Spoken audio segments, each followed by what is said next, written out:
আর আফসুস করে বলতেছিল, দাদা মইরা আমনে শান্তিতে আছেন, এত বড় বেজ্জুতি দেখার চাইতে আল্লাহ সারাইছে, আমনে গেছেন গা। বুঝেন নাই কথাটা? এক গোলাম মুহাম্মদ এক গোলামকে কই উঠাইছে, কাবা ঘরের ছাদে উঠাই লাইছে। হায় হায় হায়, আহারে বাপ দাদা, মইরা আপনারা এত বড় বেজ্জুতি দেখলেন না, আমরা আমনের গো নায়নাতকুর এই বেজ্জুতি দেখতে হইল। এইটা বলতেছিল মক্কার কুরাইশরা হযরতে বেলালকে দেখে।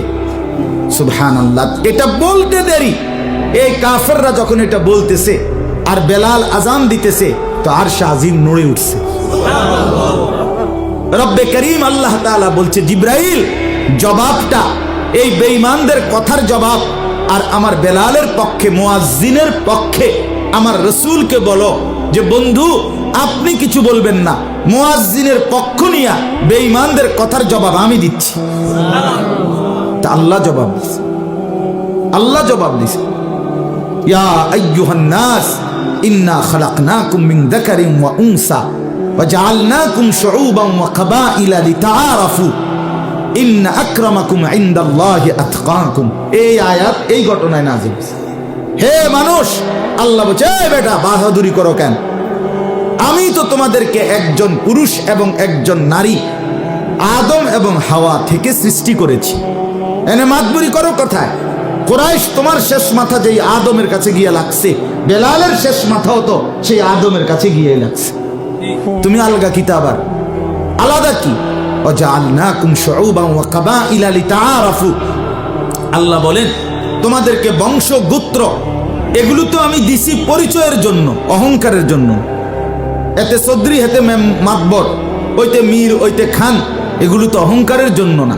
এটা কোন বাড়ি, এই বাড়ি, ওই বাড়ি, এই বংশের পরিচয়, তাআরুফ, শুধু পরিচয়ের জন্য দিছিলাম, অহংকারের জন্য নয়।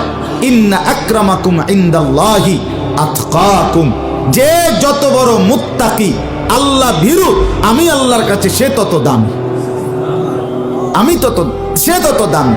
অর্থাৎ বেলাল গোলাম হইতে পারে, বেলাল কৃতদাস হইতে পারে, কিন্তু বেলাল মুত্তাকি, আল্লাহ ভীরু, সে আমাকে ভয় করে।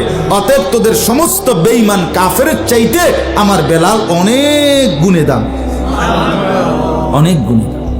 তাইলে আমি এটাই বুঝাইতে চাইলাম, আমরা প্রত্যেকেই, আজকে আমার এই কথা আমি লম্বা করলাম, আমারও কথা আমিও যেন আল্লাহ তাআলা যেন আমাকেও নসিব করে, আমাদের প্রত্যেকেই বেশি থেকে বেশি ইমাম, মুয়াজ্জিন, উলামায়ে কেরাম, আহলুল্লাহ, আল্লাহ ওয়ালাদের সান্নিধ্যে বসাটাকে নিজের জন্য সৌভাগ্য, গনিমত মনে করবেন। ঠিক আছে ইনশাআল্লাহ? হ্যাঁ, শুধু বয়ান শুনতে হবে না, কিচ্ছু শুনলেন না, এমনি বইবেন। ইমাম সাহেব যদি জিগায় যে হুজুর কে ভাই কেন আসছে, আমনের কত চাইতাম আসছে, শেষ কথা, আমনের দিকে কত দেখতে আসছে।